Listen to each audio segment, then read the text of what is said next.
touch.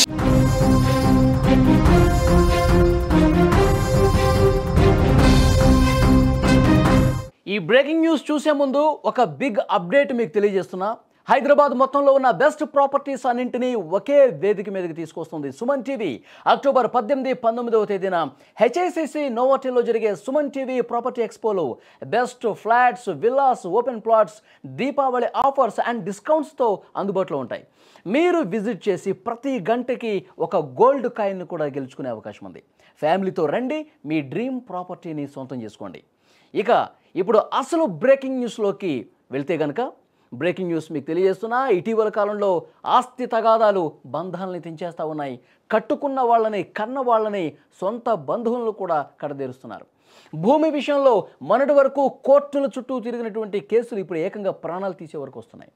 అన్నదమ్ముల మధ్య, బాబాయి అబ్బాయిల మధ్య, ఇంకా చెప్పాలంటే రక్త సంబంధీకుల మధ్య కూడా ఆస్తులే అడ్డుగోడలుగా మారుతున్నాయి. ఈ మధ్యకాలంలో ఇలాంటి దారుణాలు చాలా చోట్ల వెలుగులోకి వస్తున్నాయి. రంగారెడ్డి జిల్లా మొయినాబాద్ మున్సిపల్ పరిధిలోని సురంగల్ గ్రామంలో ఇలాంటి ఒక దారుణం జరిగింది. మొయినాబాద్ మున్సిపల్ పరిధిలోని సురంగల్ గ్రామంలో ఆస్తి తగాదాలు రక్తం పారేలా చేశాయి. గ్రామానికి చెందిన రామగళ్ల ప్రసాద్ అనే వ్యక్తి తన సొంత బాబాయ్ అయిన శ్యాంపై కత్తితో దాడికి పాల్పడ్డాడు. కేవలం 250 గజాల ఫ్లాట్ విషయంలో వచ్చినటువంటి వివాదం ఈ దారుణానికి దారితీసింది. ఆస్తి పంపకాల గురించి ఇద్దరి మధ్య చాలా కాలంగా ఘర్షణలు జరుగుతూనే ఉన్నాయి, గొడవలు జరుగుతూనే ఉన్నాయి. ప్రసాద్ ఆగ్రహంతో కత్తి తీసుకుని శ్యామ్ మీద దాడికి వెళ్ళాడు. దారుణంగా దాడి చేశాడు. శ్యామ్ వీపు మీద, మెడపైన కత్తితో పొడవగా అడ్డుకునే క్రమంలో ఎడమ చేతిపై కూడా తీవ్రంగా దాడి చేశాడు. దాడి తీవ్రత ఎంత ఎక్కువగా ఉందంటే గాయాల్లో ఒక చోట లోతుగా తెగిపోవటం జరిగింది. ఎడమ చేతి మణికట్టు వద్ద ఏకంగా తెగిపోయినంత తీవ్రంగా గాయం కావడం చూస్తే ఎంత దారుణంగా ఈ హత్య జరిగిందనేది కూడా అర్థమవుతుంది. దాన్ని గమనించిన వెంటనే అప్రమత్తమయ్యారు. తీవ్ర గాయాల పాలైనటువంటి శ్యామ్ను హుటాహుటిన భాస్కర్ హాస్పిటల్కి తరలించారు. శ్యామ్ చికిత్స పొందుతూ చనిపోయాడు. ఈ ఘటనపై పోలీసులు కేసు నమోదు చేసుకుని బాబాయిపై దాడికి పాల్పడి పరారైన అన్న కొడుకు ప్రసాద్ను పట్టుకునేందుకు ప్రత్యేక బృందాలను కూడా ఏర్పాటు చేశారు. దాడి చేసి దారుణంగా చంపేసి కొన ఊపిరితో కొట్టుమిట్టాడుతున్నటువంటి క్రమంలో అప్పుడు వెంటనే అక్కడ స్థానికుల విషయాన్ని గమనించి ఆసుపత్రికి తీసుకెళ్లారు. వీళ్ళు ఆసుపత్రికి తీసుకెళ్తుంటే అతనేమో పరారైపోయినటువంటి పరిస్థితి. పోలీసులు కేసు నమోదు చేసుకుని దర్యాప్తు చేస్తున్నారు. అతని కోసం గాలిస్తున్నటువంటి పరిస్థితి. కానీ అక్కడ ఉన్నటువంటి స్థానికులు కావచ్చు, ఇంకా కుటుంబ సభ్యులు చెప్తా ఉన్నారు, ఎంత దుర్మార్గంగా ఆలోచన చేశాడు. కేవలం ఆస్తి కోసం, 250 గజాల స్థలం కోసం ఇంత దుర్మార్గానికి తెగబడ్డాడు. వీడిని వదలదు, కఠినంగా శిక్షించండి అంటూ పెద్ద ఎత్తున అక్కడ కుటుంబ సభ్యులు డిమాండ్ చేస్తున్నటువంటి పరిస్థితి. గతంలో కూడా చాలా సందర్భాల్లో గొడవలు జరిగినాయి. ఆస్తుల కోసం ఈ విధంగా గొడవ జరిగిన పరిస్థితి, దాడులు చేసుకునే పరిస్థితికి వెళ్ళారు. కానీ ఈరోజు ఏకంగా చంపేశాడు. వాటిని కఠినంగా శిక్షించండి. అసలు కుటుంబ బంధాలు ఏమైపోతున్నాయి, మానవ సంబంధాలు ఏమైపోతున్నాయి? కేవలం డబ్బుల కోసం, ఆస్తి కోసం ఈ విధంగా హత్యలకు తెగబడే పరిస్థితికి వస్తుంది.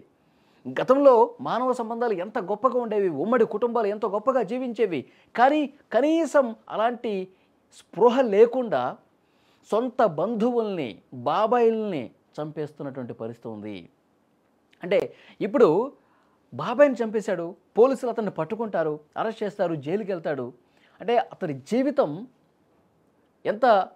ఎలాంటి పరిస్థితి ఉంటుంది, అతని భవిష్యత్తు ఏ విధంగా ఉంటుంది అతను ఆలోచించాడా? కేవలం క్షణికావేశంతోనే. ఇప్పుడు గ్రామంలో అతన్ని ఎలా చూస్తారు? సొంత బాబాయిని చంపిన దుర్మార్గుడు అని చూడరా? డబ్బుల కోసం, ఆస్తి కోసం ఈ మధ్యకాలంలో ఇలాంటి దుర్మార్గాలు చాలా జరుగుతున్నాయండి. ఒకటి కాదు, రెండు కాదు. ఉదయం లేస్తే ఇలాంటి దారుణమైనటువంటి హత్యలు చూస్తూ ఉన్నారు. కాబట్టి సమాజంలో మార్పు రావాలి. బంధాలు, ప్రేమలు, ఆప్యాయతలు, అనురాగాలు ఇవన్నీ కూడా మృగ్యమైపోతూ ఉన్నాయి. డబ్బు మాయలో పడి తక్కువ టైంలో ఎక్కువ డబ్బు ఏ విధంగా సంపాదించాలి, ఆశ పెరిగిపోతుంది. ఇతరుల ఆస్తుల మీద కన్నేసి ఈ విధంగా దుర్మార్గాలకు తెగబడుతున్నటువంటి పరిస్థితి. ఇలాంటి వాళ్ళు, ఇలాంటి మనస్తత్వం కలిగిన వాళ్ళని ఎప్పుడైతే కఠినంగా శిక్షిస్తారో, ఎప్పుడైతే ఆశతో దుర్మార్గాలకు తెగబడే వాళ్ళకి ఇక జీవితం లేదు అని ఒక సంకేతం పంపించినట్టుగా కఠినమైనటువంటి చర్యలు ఉంటాయో అప్పుడే వాళ్ళు దారిలోకి వస్తారు. ఈ కేసులో అతన్ని వెతకటం కోసం 4 పోలీసు బృందాలు ఏర్పాటు చేశారు. మొత్తం చుట్టుపక్కల జిల్లాల్లో కూడా వెతుకుతున్నటువంటి పరిస్థితి. ఏ క్షణమైనా అతన్ని అరెస్ట్ చేస్తారు. కానీ కుటుంబ సభ్యులు ఒకటే చెప్తున్నారు, చాలా కఠినంగా శిక్షించాలి, వాడిని జైల్లో వేస్తే మళ్ళీ బయటికి రావద్దని కూడా డిమాండ్ చేస్తున్నటువంటి పరిస్థితి. కత్తి తీసుకొని వచ్చిండు.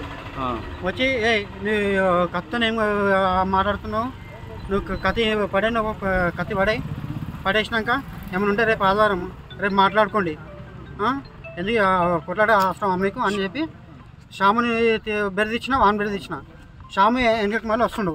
వాడు వస్తూనే మెడల్ మీద కొట్టిండు. పోరాడు మెడల్ మీద కొట్టిండు. అయ్యాడు ఉరికొస్తూనే ఉండు. శ్యాము ఉరికొస్తుంటే ఏం చేసిండు, ఎండదల్లి కొడుతూనే ఉండు. ఇక ఎండదల్లి కొడుతూనే ఉండు. ఈ చేత అడ్డం పెట్టిండు. చేత అడ్డం పెడితే దీన్ని పడ్డది. పడంగానే పడ్డది. ఈరోజు ఉదయం సురంగల్ గ్రామానికి సంబంధించినటువంటి డబుల్ బెడ్రూమ్ క్వార్టర్స్ దగ్గర ఒక ప్లాట్ విషయంలో పంచాయతీ జరిగి నిందితుడు ప్రసాద్ తన చిన్నాన్న అయినటువంటి శ్యాము కత్తితో పలుచోట్ల నరకగా అతనికి తీవ్రమైన గాయాలు అయి కత్తితో పాటుగా పరారు కావడం జరిగింది. నిందితుని పట్టుకోవడానికి టీమ్స్ కూడా ఏర్పాటు చేయడం జరిగింది. ఇటు విషయంలో బాధితుల ఫిర్యాదు మేరకు అటెంప్ట్ మర్డర్లో ఒక కేసు నమోదు చేసి ఇన్వెస్టిగేషన్ ప్రారంభించడం జరిగింది.